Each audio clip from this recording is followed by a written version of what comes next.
Muslimin dan muslimat yang dimuliakan Allah, kita lanjutkan pembacaan kitab Riyadhus Shalihin lil Imam Nawawi rahimahullah. Kita sampai pada bab 132, Babu Kaifiyatis Salam, tentang tata cara salam, yaitu bagaimana kita mengucapkan salam. Imam Nawawi rahimahullah mengatakan, yustahabbu an yaqulal mubtadi'u bis salami assalamu alaikum warahmatullahi wabarakatuh. Orang yang memberi salam disunahkan untuk mengucapkan assalamu alaikum warahmatullahi wabarakatuh. Semoga kesejahteraan, salam itu keselamatan atau kesejahteraan, rahmat dan barakah Allah dilimpahkan kepadamu. Jadi 3 salam, rahmat dan berkah. Fayati bi dhamiril jam'i. Jadi di sini dia mengucapkan assalamu alaikum, kum untuk kalian. Ya, kum itu kata ganti untuk banyak orang. Ya, assalamu alaikum.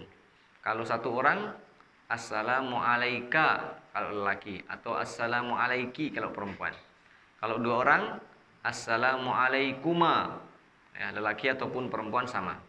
Tapi kalau 3 orang atau lebih, maka assalamu alaikum. Dan ini yang disunnahkan. Wa in kana al-musallamu alaihi wahidan. Walaupun yang diberi salam hanya seorang. Ya, jadi meskipun 1 orang, tapi lebih baik kita menggunakan dhamirul jama', yaitu kata ganti plural. Assalamu alaikum, kalian atau kamu sekalian. Wa yaqulul mujibu, dan bagi yang menjawab disunnahkan wa alaikumussalamu warahmatullahi wabarakatuh. Disunnahkan untuk mengucapkan wa alaikumussalamu warahmatullahi wabarakatuh. Ada wa, yang kedua alaikumus, ya. Sebagian orang wa alaikum salam. Ya, maka tambahi wa alaikumussalamu warahmatullahi wabarakatuhu dengan memakai wa pada kata wa alaikum. Jadi itu tata cara mengucapkan salam. Hadis yang pertama dari Imran bin Al-Husain radhiyallahu anhuma, beliau berkata, Ja'a rajulun ilan Nabi sallallahu alaihi wasallam faqal. Ada seorang datang kepada Nabi sallallahu alaihi wasallam dan mengucapkan, Assalamualaikum. Salam itu dijawab oleh beliau dan ia duduk. Faqala Nabi sallallahu alaihi wasallam, kemudian beliau bersabda, ashrun, 10. Ya. Maksudnya dapat 10 pahala. Kemudian datang lagi seseorang dan mengucapkan Assalamualaikum warahmatullah. Salam itu dijawab oleh beliau dan ia duduk, kemudian beliau bersabda 20. Jadi dia dapat 20 pahala. Ada tambahan warahmatullah. Setelah itu datang lagi seseorang dan mengucapkan Assalamualaikum warahmatullahi wabarakatuh. Salam itu dijawab oleh beliau dan ia duduk, kemudian beliau bersabda 30. Hadis riwayat Abu Dawud dan At-Tirmidzi. Dan dia mengatakan hadis ini hadis hasan. Jadi hadis ini menunjukkan bahwa pahala yang didapatkan oleh orang yang mengucapkan salam mengikut kepada berapa banyak yang ia ucapkan atau kadar salam yang ia ucapkan. Semakin sempurna, maka pahalanya juga semakin sempurna. Anna thawaba yazdadu biqadri salam. Pahala itu bertambah dengan bertambahnya kadar salam. Faman qala assalamualaikum, siapa yang mengatakan assalamualaikum, maka dia mendapatkan hasanah mudha'afa ila 10 hasanat. Kebaikan yang berlipat ganda sampai 10 kali. Waman qala assalamualaikum warahmatullah, siapa yang mengucapkan assalamualaikum warahmatullah, maka dia mendapatkan hasanatani mudha'afatani ila 20. 2 kebaikan yang berlipat sampai menjadi 20. Begitu juga yang mengucapkan assalamualaikum warahmatullahi wabarakatuh mendapatkan 3 kali lipat. Nah, maka Cara menjawabnya seperti yang sudah kita bahas sebelum ini, yaitu kalau kita diberi satu salam, kita jawab satu atau lebih. Kita diberi dua salam, maka kita jawab dua atau lebih. Kita diberi tiga salam, maka kita wajib menjawab tiga. Ya, Assalamualaikum warahmatullahi wabarakatuh. Jawabannya mesti sempurna juga. Waalaikumsalam warahmatullahi wabarakatuh. Ya, itu cara menjawabnya.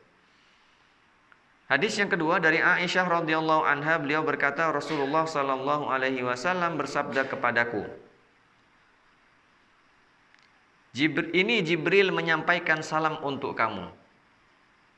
Maka saya menjawab, saya di sini adalah Sayyidah Aisyah, wa alaihi salamu wa rahmatullahi wa barakatuh. Riwayat Bukhari dan Muslim. Jadi Rasulullah sallallahu alaihi wasallam memberitahukan kepada Sayyidah Aisyah bahwa Jibril mengucapkan salam kepada beliau, ya, kepada istri Nabi sallallahu alaihi wasallam. Ini menunjukkan apa? Menunjukkan fadlu Sayyidati Aisyah, keutamaan Sayyidah Aisyah. Ya, orang yang diberi salam oleh malaikat. Ya, jadi orang yang tidak menghormati Ibunda Aisyah, berarti dia tidak menghormati manusia yang dihormati dan dimuliakan oleh malaikat. Malaikat mengucapkan salam, malaikat Jibril. Ya, bagaimana manusia tidak memuliakan beliau. Kemudian dari hadis ini juga menunjukkan kita diperintahkan untuk tabligh salam minal ghaib, menyampaikan salam dari orang lain.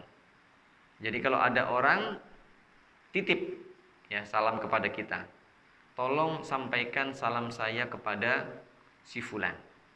Maka kita nanti kalau jumpa dengan si fulan apa? Kita sampaikan. Ya, kita sampaikan. Meskipun di zaman sekarang sudah ada alat-alat komunikasi yang memudahkan orang untuk mengirim salam secara langsung. Tetapi dengan menitipkan salam itu ada kesan khusus, ya, ada kesan istimewa bahwa dia ingat kepada saya, dia masih memperhatikan saya, malahan dia mengirim salam, dan salam itu doa, artinya dia mendoakan saya supaya saya diberikan keselamatan. Maka kita yang mendapatkan salam wajib juga menjawabnya. Bagaimana menjawabnya? Seperti yang dibacakan oleh Sayyidah Aisyah tadi, wa alaihis salam kalau lelaki. Jadi bukan wa alaikum. Kalau wa alaikum kan kamu. Tapi kalau untuk dia maka menjadi wa alaihis salam. Ya, seperti tadi wa alaihis salam kata Sayyidah Aisyah. Sebab Jibril, ya. Jibril ya, termasuknya mudzakkar. Tapi kalau perempuan ya, muannats, maka diubah menjadi wa alaihas salam. Wa alaihas. Ya, bukan his tapi has. Bagaimana kalau dua orang? Nah, dua orang menggunakan wa alaihimas salam. Himas. Ya. Itu kalau dua orang. Kalau tiga atau lebih, wa alaihimus salam. Ya, jadi perubahan sikit-sikit. Bahasa Arab. Kalaupun salah sikit-sikit tak masalah. Ya, kita bukan orang Arab, tetapi kita kena tahu, kita kena belajar. Jangan sampai kita tahu tapi kita tidak amalkan. Ya. Satu orang lelaki wa alaihis salam. Satu orang perempuan wa alaihas salam. Dua orang lelaki ataupun perempuan sama, wa alaihimas salam. Ya, tak ada beza. Sedangkan untuk tiga orang atau lebih wa alaihimus salam. Ini kalau lelaki. Kalau perempuan wa alaihinnas salam. Wa alaihin pakai nun, hinnas salam. Oke ya. Jadi itu perubahan-perubahan. Sudah itu saja. Tak ada yang lain. Ya, cuma ada satu orang, dua orang dengan tiga atau lebih. Lelaki dengan perempuan. Untuk dua orang sama, lelaki dengan perempuan. Jadi itu tadi cara menjawab salam yang dikirimkan kepada kita. Sekarang yang ketiga, dari Anas radhiyallahu anhu bahwa Nabi sallallahu alaihi wasallam pernah mengatakan suatu kalimat, kana idza takallama bi kalimatin a'adaha salasan. Beliau apabila mengatakan suatu perkataan mengulanginya 3 kali. Hatta tufhama anhu, sehingga benar-benar dapat dimengerti. Wa idza ata ala qaumin fasallama alaihim sallama alaihim salasan. Dan bila beliau mendatangi suatu kaum, maka beliau mengucapkan salam kepada mereka sampai 3 kali. Hadis riwayat Bukhari. Kata Imam Nawawi, wa hadza mahmulun ala ma idza kana al-jam'u katsiran. Ini tentu kena difahami kalau jamaah ramai atau orang yang beliau salami itu banyak jumlahnya. Beliau mengulangi sampai 3 kali. Apa faedah yang dapat kita ambil dari hadis ini? Yang pertama, kamalu atfihi sallallahu alaihi wasallam ala ashabihi. Sempurnanya kasih sayang dan cinta Nabi kepada para sahabatnya, wa husni khitabihi, dan bagusnya cara Nabi dalam berbicara kepada mereka. Nabi kalau berbicara kepada mereka, beliau ulangi sampai 3 kali supaya dapat difahami. Mengapa? Sebab tak semua orang memiliki kecerdasan yang sama. Ya. Ada orang yang dengar satu perkataan langsung faham, dengar satu pesan langsung faham. Tapi ada juga orang yang dengar satu pesan dia masih loading. Ya. Kemudian diulangi lagi 2 kali baru connect. Oh, faham. Maksudnya seperti itu. Dan ada pula yang mungkin lebih dari itu. Dengar 1 kali tak faham. Diulang 2 kali masih loading lagi. Diulang 3 kali baru connect, faham. Ya. Maka Nabi memperhatikan semua tingkatan para sahabatnya. Beliau ulang sampai 3 kali supaya lebih mudah untuk difahami. Ya. Bagi yang sudah faham supaya hafal, bagi yang belum paham supaya faham. Nah, ini hikmahnya.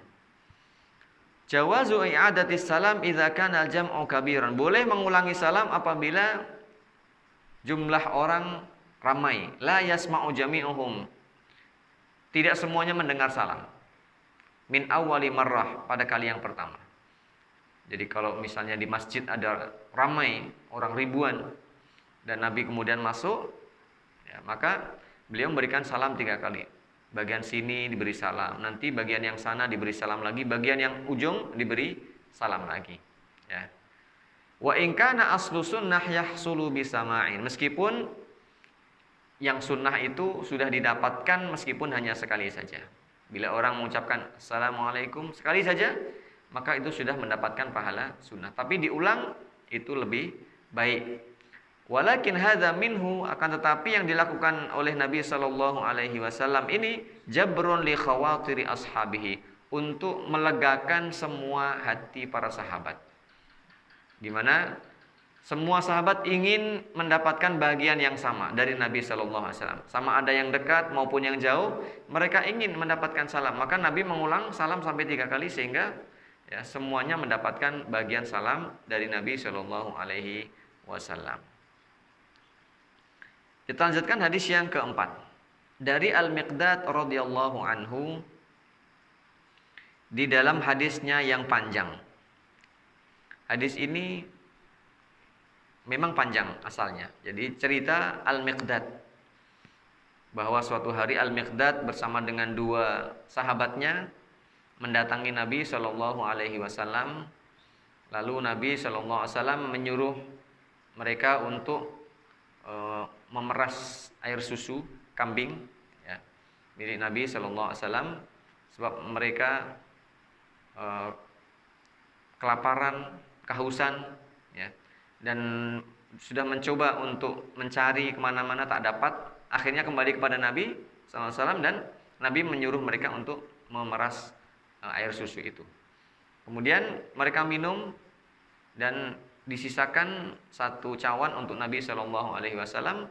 Kemudian ketika malam Al-Miqdad tengok Nabi keluar, tiba-tiba ada pikiran mungkin Nabi sudah makan di luar dan minum di luar. Jadi diminum sekali air dalam cawan tersebut. Kemudian selepas itu ada penyesalan dan tiba-tiba Nabi datang malam itu dan mengucapkan salam. Nah, inilah yang ingin disampaikan di sini. Bagaimana cara Nabi mengucapkan salam di malam hari ketika sebagian orang sudah tidur. Ya. Ia berkata, kami biasa menyediakan susu yang memang sudah menjadi bagian Nabi Shallallahu Alaihi Wasallam. Apabila datang pada waktu malam, beliau mengucapkan salam yang tidak sampai membangunkan orang tidur, tetapi dapat didengar oleh orang yang jaga. Jadi ini adab kalau mengucapkan salam di waktu istirahat, ya, di waktu orang rehat tidur. Ya, sedangkan kita ingin mengucapkan salam kepada yang belum tidur, maka ucapan salam itu pun perlu kita rendahkan. Jadi malam hari kita mengucapkan salam di rumah orang ataupun kepada orang, maka kita rendahkan untuk menghormati orang yang sudah tidur. Di sini kadarnya adalah pertengahan. Tidak sampai membangunkan orang yang tidur. Maksudnya tidak terlalu keras. Kalau kita teriak-teriak assalamualaikum, mungkin orang yang tidur boleh bangun. Tetapi juga dapat didengar oleh orang yang jaga. Bukan berarti salam tersebut tak terdengar sama sekali. Maknanya pertengahan. Ya, sekadar untuk memperdengarkan orang yang masih terjaga, yang belum tidur. Assalamualaikum. Ya, cukup ya. Jadi salam yang tidak terlalu tinggi dan tidak terlalu rendah suaranya. Nabi biasa datang dan mengucapkan salam sebagaimana tersebut di atas. Ya, jadi itu adalah cara Nabi mengucapkan salam di waktu rehat. Faedah dari hadis ini, masyru'iyatus salam fi qaumin fihim niyam. Tetap kita disunnahkan untuk mengucapkan salam meskipun sebagian orang sudah tertidur. Walakinna sunnata, tetapi yang sunnah adalah alla yarfa'a sautahu. Jangan sampai kita angkat suara bihaitsu yuqidhun na'ima, sehingga dapat membangunkan orang yang tidur. Wala yukhfiduhu, tetapi juga jangan terlalu rendah bihaitsu la yusmi'ul yaqadhan atau la yasma'ul yaqadhan, sehingga tidak dapat didengar oleh orang yang belum tidur. Jadi salam diucapkan dengan kadar suara yang terdengar saja ya, tanpa harus ditinggikan. Kita lanjutkan hadis yang kelima dari Asma binti Yazid radhiyallahu anha, bahwa Rasulullah Shallallahu Alaihi Wasallam marra fil masjid yauman, pada suatu hari melewati sekelompok orang wanita, wa usbatun minan nisa'i qu'udun, di masjid yang sedang duduk. Jadi wanita itu sedang duduk di masjid, Nabi menghampiri atau melewati mereka. Fa'alwa biyadihi bitaslim, maka beliau melambaikan tangannya dan mengucapkan salam, assalamualaikum, ya, kepada para wanita yang sedang ada di masjid, sedang duduk. Kata Imam Nawawi, wa hadza mahmulun, ini kena difahami ala annahu sallallahu alaihi wasallam jama'a bainal lafzi wal isyarah, bahwa Nabi sallallahu alaihi wasallam menggabungkan antara lafaz salam dan isyarah dengan tangan. Jadi bukan hanya tangan saja. Meskipun dalam teks hadisnya tadi fa'al wa biyadihi bitaslim, ya, melambaikan tangan untuk salam. Tetapi ini maksudnya adalah melambaikan tangan dan mengucapkan salam. Maka diterjemahkan langsung di sini dan mengucapkan salam. Jadi digabungkan antara isyarat tangan dan ucapan lisan. Wa yu'ayyiduhu anna fi riwayat Abi Dawud, dikuatkan dengan riwayat Abu Dawud, ini penjelasan Imam Nawawi yang tidak diterjemahkan dalam buku kita ini. Dalam riwayat Abu Dawud dikatakan fasallama alaina, maka beliau mengucapkan salam kepada kami. Jadi lebih jelas lagi bahwa beliau bukan hanya melambaikan tangan tetapi juga mengucapkan salam dengan lisan. Mengapa? Ya, di sini ada penjelasan. Yang pertama, jawazul isyarati bil yadi, boleh memberi isyarat dengan tangan ma'at talaffudzi bis salam, disertai dengan ucapan salam dengan lisan. Ala man kana ba'idan, bagi yang jauh. Jadi kalau kita salam kepada orang yang jauh, kita lambaikan tangan, assalamualaikum. Nah itu sunnah. Adapun sekadar memberi isyarat dengan tangan maka makruh. Ya, di sini yang poin yang kita nak sampaikan, bahwa hanya memberikan isyarat tangan saja itu hukumnya makruh tanpa diberikan ucapan salam. Ya, cuma sekedar ya, itu makruh. Wa dzalika bidalilin nahyi 'anit taslim bil isyarah fi haditsin akhar. Dalilnya adalah larangan memberikan isyarat, ya, hanya dengan isyarat saja tanpa ada ucapan lisan, dan itu disebutkan dalam hadis yang lain. Wa annahu min fi'li ghairil muslimin, dan itu merupakan kebiasaan orang-orang selain muslim. Ya, kebiasaan orang-orang di luar Islam seperti itu di zaman Nabi Shallallahu Alaihi Wasallam. Ya. Maka kita menyelisihi mereka. Kita gabungkan antara ucapan dengan isyarat tangan. Faedah yang kedua, jawazu salamihi sallallahu alaihi wasallam 'alan nisa'i li ismatihi minal fitnah. Bolehnya Nabi mengucapkan salam kepada jamaah perempuan sebab beliau maksum dari fitnah. Beliau terjaga dari fitnah. Yang menjaga Allah Subhanahu wa taala. Bagaimana dengan selain Nabi? Amma ghairuhu, adapun selain Nabi, fa in aminatil fitnah wa wathiqa bi nafsihi, kalau aman dari fitnah juga dan dia yakin ya dengan keselamatan dirinya, jazalahu salam, boleh juga mengucapkan salam. Ya, ada jamaah perempuan kemudian dia mengucapkan salam dan tak ada fitnah apa-apa dengan salam itu, maka boleh. Wa illa, tetapi kalau dikhawatirkan ada fitnah, fasamtu wa adamus salami aslam wa afdal, maka diam dan tidak memberi salam adalah lebih selamat dan lebih utama. Jadi dilihat keadaannya. Kalau sekiranya memberi salam kepada mereka tak menimbulkan fitnah, ya sudah biasa. Macam kita di Melayu ini kan biasa menyapa, ya kan? Dan tidak ada fitnah sama sekali. Kadang-kadang kita jumpa di jalan dengan siapa orang, kemudian kita salam, assalamualaikum, dan tak ada fitnah. Tetapi apabila kondisi berubah, di mana hal itu menimbulkan fitnah dan kita tak tahu, mungkin saja, ya, maka diam lebih utama. Artinya apa? Salam dengan lawan jenis itu disyaratkan apabila aman dari fitnah, dan di sini kondisinya adalah ketika para wanita itu berjamaah, ya, bukan seorang diri, lebih-lebih mungkin masih muda umurnya, nah itu menimbulkan fitnah. Tapi kalau berjamaah, ya, terlebih sudah mungkin usianya tua, tidak ada fitnah, maka boleh. Dan itu yang dilakukan oleh Nabi Shallallahu Alaihi Wasallam. Yang terakhir dalam bab ini, hadis nomor 6 dari Abu Jurai Al-Hujaimi radhiyallahu anhu. Beliau berkata, saya datang kepada Rasulullah Shallallahu Alaihi Wasallam dan mengucapkan, alaikassalamu ya Rasulullah. Alaika, bagimu, assalam, keselamatan, ya Rasulullah, wahai Rasulullah. Secara makna bagus, alaikassalam. Tetapi Nabi menjawab, janganlah kamu mengucapkan alaikassalam, karena sesungguhnya ucapan alaikassalam itu salam untuk orang yang sudah meninggal dunia. Hadis riwayat Abu Dawud. Jadi meskipun secara makna, ya, mungkin betul, tetapi ada kebiasaan bahwa alaikassalam itu digunakan untuk yang sudah mati. Maka kalau kita menyebut orang yang meninggal dunia, misalnya Imam Nawawi, kita katakan apa? Rahimahullah, ya, rahimahullah.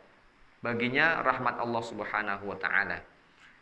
Atau kalau kita berziarah kubur, ya, maka kita mengucapkan salam kepada mereka. Ya. Meskipun salam kepada mereka untuk ziarah kubur itu juga sama. Assalamualaikum ya ahlad diyar. Assalamualaikum ya ahlad diyar. Tetapi mungkin kebiasaan di zaman dahulu bahwa mengucapkan alaikas salam, bahwa dibalik alaika dulu baru salam, itu kebiasaan untuk apa? Orang yang sudah mati. Ya, maka di sini ada larangan Nabi Shallallahu Alaihi Wasallam, dan bab ini sudah pernah kita jelaskan pada bab yang terdahulu. Jadi kita hindari jangan mengucapkan alaikassalam, tetapi kita balik assalamu alaika atau assalamu alaikum. Alhamdulillahirabbil alamin. Ya.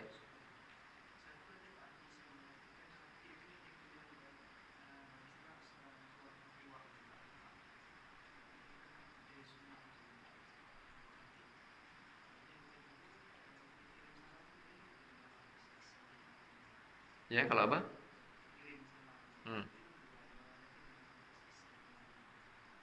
Oke. Soalan yang pertama, khotib memberi salam tidak sempurna. Assalamualaikum warahmatullah. Boleh. Ya, tidak masalah. Bahkan andaikan dia hanya mengucapkan assalamualaikum saja, itu juga sudah boleh, ya, tidak masalah. Apanya?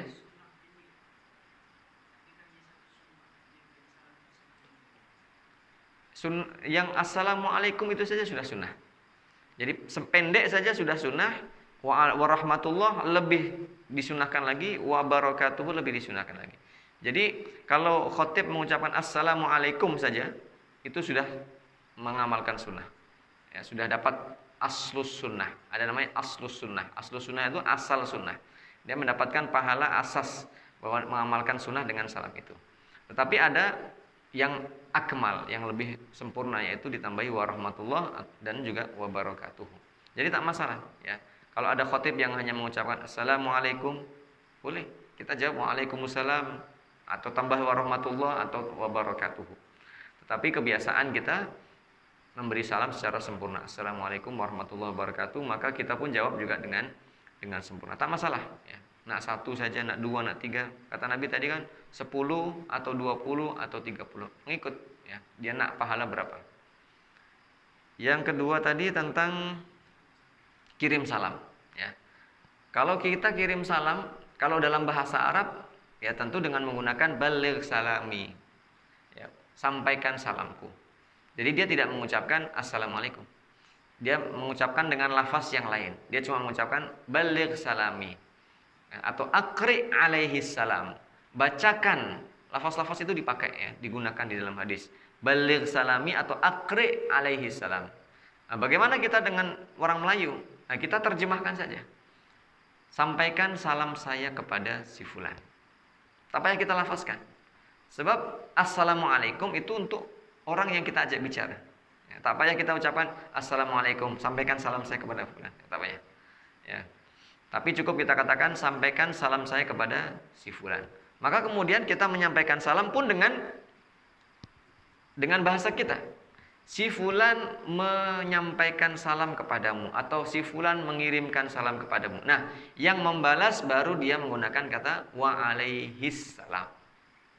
Wa alaihis salam. Semoga dia juga mendapatkan salam kalau lelaki, atau wa alaihas salam seperti tadi penjelasan yang sudah kita sampaikan. Jadi tak payah salamnya itu diucapkan ketika nak ditransmisikan itu. Cukup dibahasakan saja. Fulan titip salam.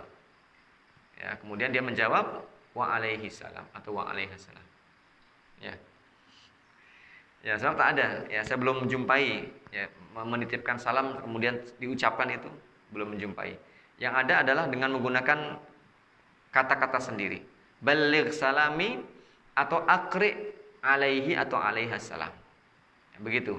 Sampaikan salamku atau bacakan salam kepada orang itu. Nanti dia pun mengucapkan itu juga dan yang menjawab baru wa alaihis salam atau wa alaihas salam. Alhamdulillah kita selesai bab ini. Mudah-mudahan bermanfaat bagi kita semuanya. Wallahu a'lam bishawab. Walhamdulillahirabbil alamin. Subhanakallahumma wabihamdika asyhadu an la ilaha illa anta astaghfiruka wa atubu ilaik. Wassalamualaikum warahmatullahi wabarakatuh.